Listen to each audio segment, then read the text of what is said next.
अस्सलाम वालेकुम नाज़रीन, उम्मीद है आप सब खैरियत से होंगे। और आज आपके लिए जो वीडियो मैं लेकर आया हूँ वो उम्रे से रिलेटेड तो है, मगर वो है पैकेज सिलेक्शन से रिलेटेड। देखिए, पैकेज सिलेक्शन से रिलेटेड क्यों कर रहा हूँ, क्योंकि बहुत सारे लोग जो हैं वो ग्रुप में जाना पसंद करते हैं और बहुत सारे लोगों को उसके बारे में मालूमात नहीं होती कि पैकेज को सिलेक्ट किस तरह करना है। क्योंकि ऑलरेडी मैं बहुत सारी वीडियोस आपको जो है इंडिपेंडेंट जाने के ऊपर दे चुका हूँ। क्योंकि दो ही वेज होते हैं हमारे पास, हम टिकट वीज़ा लेते हैं और वहाँ जाके होटल करते हैं। ये इंडिपेंडेंट जाना होता है और सब कुछ ट्रांसपोर्ट वगैरह सब कुछ हम खुद कर रहे होते हैं, अपना सारा कुछ खुद मैनेज करते हैं।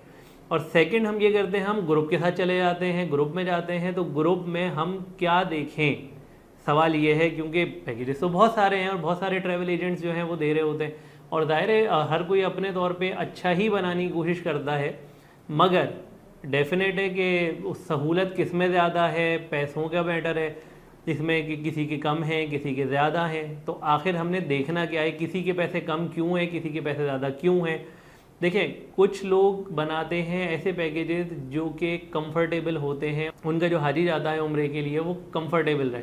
अच्छा, हाजी मैंने यहाँ क्यों कहा कि ये एक टर्म यूज़ होती है हाजी, ठीक है ना। उम्रे के लिए जो मोतमरीन जा रहे होते हैं उनको भी हाजी ही कहा जाता है वहाँ पर, तो ये एक टर्म यूज़ होती है। तो लोग जो अपना पैकेज बनाते हैं वो कोशिश ये करते हैं कि हम ऐसा पैकेज बनाएं कि हमारे साथ जो ग्रुप में जा रहा है वो वापस आए तो हमें दुआएं दे। अच्छा, कुछ लोग दुआएं इस तरह लेना चाहते हैं कि सस्ता बना दें और लोगों के लिए जाना आसान हो जाए, ठीक है। दोनों की नीयत अपनी अपनी होती है और दोनों ही अच्छी नीयत से काम कर रहे होते हैं, तो हम किसी की नीयत पे कोई शक नहीं करते। लेकिन अब सिलेक्शन हमें करनी है तो कैसे करनी है, सवाल ये है। देखें, सबसे पहले तो अगर आप जा रहे हैं एक ऐसे पैकेज के अंदर कि जिसके अंदर पैसे निस्बतन कम हैं, तो डेफिनेट है कि उसके अंदर आपको होटल जो मिल रहा होगा वो शटल सर्विस के साथ मिलेगा मक्का में, ठीक है जी। अच्छा, मक्का में शटल सर्विस लेनी है नहीं लेनी, इसके बारे में मैं आपको थोड़ा सा बता दूं कि मक्का में शटल सर्विस आप बेझिझक ले सकते हैं, मगर हर होटल की नहीं ले सकते, ठीक है। जो बहुत लो प्राइस वाले पैकेजेस हैं ना, उनकी शटल सर्विस इतनी अच्छी नहीं है। मक्का में ऑल दो 24 आवर्स शटल सर्विस मिलती है, मगर क्या है कि उनमें गैप बहुत ज़्यादा है, 45 मिनट 1 घंटे का, जो बहुत लो प्राइस के अंदर है। तो उसमें आपको काफ़ी परेशानी हो सकती है आने जाने में, क्योंकि वो ज़ाहिर है अगर एक शटल आपकी मिस हो गई तो अब 1 घंटे तक आपने वेट करना है, या फिर आपने टैक्सी करके जाना है। और अगर टैक्सी करके जाना है तो अगर आपकी यूं ही चक्कर लगे तो फिर आपको सस्ता पैकेज लेने का फ़ायदा कोई नहीं है, ठीक है। वो आपकी कॉस्ट वहीं चली जाएगी।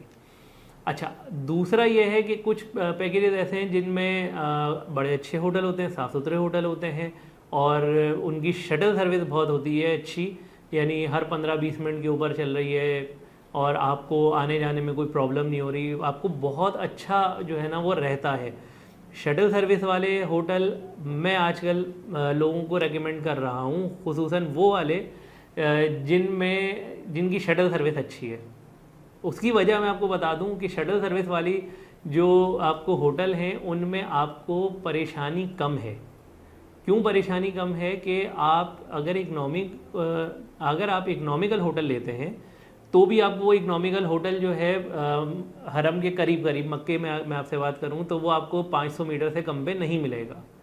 जबकि शटल सर्विस के साथ आपको ये है कि जब आप उतरेंगे तो आप क्लॉक टावर की बैक साइड पे उतरेंगे अजियाद रोड पे, और हार्डली आपने 250 मीटर चलना है, यानी हाफ ऑफ द डिस्टेंस जो आप करीब तरीन लेते हैं, ठीक है।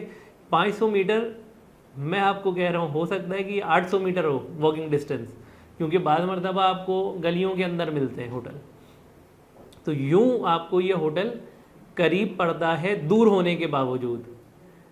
उम्मीद है आप पॉइंट समझ गए होंगे कि दूर तो है मगर उसकी बस एग्जैक्टली आपको 250 मीटर पहले तकरीबन उतार रही है क्लॉक टावर की बैक साइड पे, तो वो 250 मीटर आपको चलना है। जबकि आप इकनॉमिकल होटल कोई लेते हैं करीब में उन्हीं पैसों में जो शटल में आपको बहुत अच्छा मिलता है, और आपको करीब में उतने पैसों में इकनॉमिकल शायद उससे महंगा मिले, और इकोनॉमी होटल जो है वो चलना भी आपको कम से कम 500 से 800 मीटर चल पड़ेगा। 500 से 800 मीटर चलना और 250 मीटर चलना, अब फैसला आपके ऊपर है। अच्छा, फिर इसके बाद आ जाते हैं हम मदीने की तरफ। मदीने में आपको जो होटल मिलेगा वो अगर शटल सर्विस के साथ आपको पैकेज मिल रहा है तो वो मत लें। अच्छा, वो क्यों ना लें कि मदीने की जो शटल सर्विस है वो लेट है, वो नमाज़ों की टाइम में चल रही होती है। आप उतना इंडिपेंडेंट नहीं रहते। इंडिपेंडेंट ना रहने की ये सूरत है कि मतलब आपने नमाज़ पढ़नी, उस टाइम पे उसने बस ने चलना है और आपको आना है। अब दरमियान में आपको अगर कहीं जाना है, मार्केट कुछ भी, तो उसके लिए आप बाउंड है। तो कोशिश करें कि आपका होटल मरकज़िया में हो या मरकज़िया के फौरी बाद हो, ठीक है, यानी वॉकिंग डिस्टेंस में होना चाहिए। ये एक रिकमेंडेशन है, ठीक है। अगर कोई ऐसी सर्विस मिलती है आपको कि भाई उसमें आपको शटल सर्विस बहुत अच्छी मिल जाती है, तो उसमें हर्ज नहीं है, लेकिन नॉर्मली है नहीं ऐसा। तो इसमें हम क्या करेंगे कि हम शटल सर्विस अगर मक्का में है तो मदीने के अंदर हमें मरकज़िया या मरकज़िया के फौरी बाद बाहर वॉकिंग डिस्टेंस के ऊपर होटल मिले, तो ये पैकेज आपको फ़ायदा देगा, इसमें आपको परेशानी कम होगी। देखिए मरकज़िया में कहीं पर भी अगर मरकज़िया के एंड का होटल भी है तो 300 मीटर तो आपको वहाँ पर भी चलना है, 300, 350, 400 मीटर से ज़्यादा मरकज़िया नहीं है, ठीक है। इससे कम ही फासला है मरकज़िया के अंदर। तो और ये समझे कि ये हार्डली 3 से 4 मिनट 5 मिनट की वॉक बनती है। तो आपने इसको सिलेक्ट करना है, या मरकज़िया के फौरी बाहर है तो भी आपको इतना वो नहीं है प्रॉब्लम, आप इसको भी सिलेक्ट कर सकते हैं। लेकिन शटल सर्विस को मैं रिकमेंड नहीं करूँगा। मैं आपको एक दफ़ा फिर अपनी रिकमेंडेशन से आगाह कर रहा हूँ, क्योंकि उसमें क्या है, आप बाउंड हो जाते हैं। हो सकता है होटल बहुत अच्छा हो, बहुत साफ़ सुथरा हो, और मतलब करीब का होटल आपका उससे कम दर्जे का हो, मगर आपको आसानी इसमें ही रहेगी, क्योंकि आपको ज़ाहिर है बहुत सारी चीज़ों के लिए निकलना होता है, शॉपिंग के लिए निकलते हैं आप, इसके अलावा आपको खजूरें वगैरह लेनी है, आपको खाना लेना है, ये सारी चीज़ें।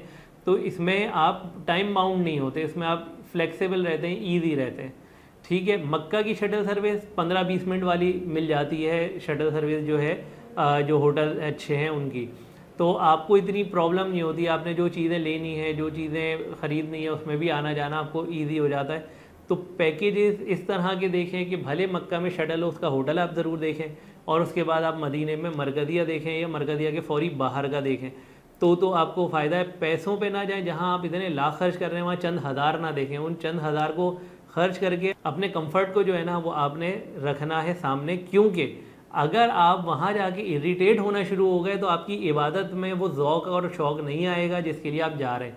क्योंकि आप यहाँ से ये तड़प के जाएं, या अल्लाह अपना घर दिखा, नबी का दर दिखा, और वहाँ जाकर जो है आप परेशान हो रहे हैं और आपको वो ज़ौक़ नहीं आ रहा, तो फिर यानी ऐसा पैसा बचा के फ़ायदा नहीं है। तो ये आज की वीडियो थोड़ी सी मैंने पैकेज सिलेक्शन के हवाले से आप लोगों को इसलिए दी कि आप लोगों को ईजी हो कि पैकेज कौन सा लेना है। आप कोशिश करें कि आपके जो रिलायबल ट्रैवल एजेंट्स हैं उनके साथ आप सफ़र करें, क्योंकि ऐसा ना हो कि वो सिमिलर कह के वो आपको कुछ और ही दे दे। एक ये बड़ा मसला होता है कि फ़लाँ होटल या सिमिलर, अच्छा सिमिलर ठीक है, सिमिलर दे दें, बाद मरतबा होता है कि वो होटल अवेलेबल नहीं हो पाता, ठीक है, किसी वजह से कोई ग्रुप जो है वो आगे स्टे कर जाता है या कोई मामला हो जाता है और आप जिस टाइम पे पहुंचे होते हैं वो होटल उनको नहीं मिल पाता, ये मुमकिनात में से। मगर सिमिलर ऐसा ना हो ना कि वो सिमिलर में वो उठाकर आपको कहीं बहुत दूर ले जाए। तो आप रिलायबल एजेंट्स के साथ सफ़र करें, ऐसे एजेंट्स के साथ सफ़र करें कि जो आपके कंफर्ट को भी मलूज़ खातिर रखें। उम्मीद है आज की वीडियो आपको ज़रूर पसंद आई होगी। आप अपना बहुत ख्याल रखिएगा, मुझे दुआओं में याद रखिएगा। मिलेंगे इंशाल्लाह अगली वीडियो के साथ। अल्लाह हाफ़िज़।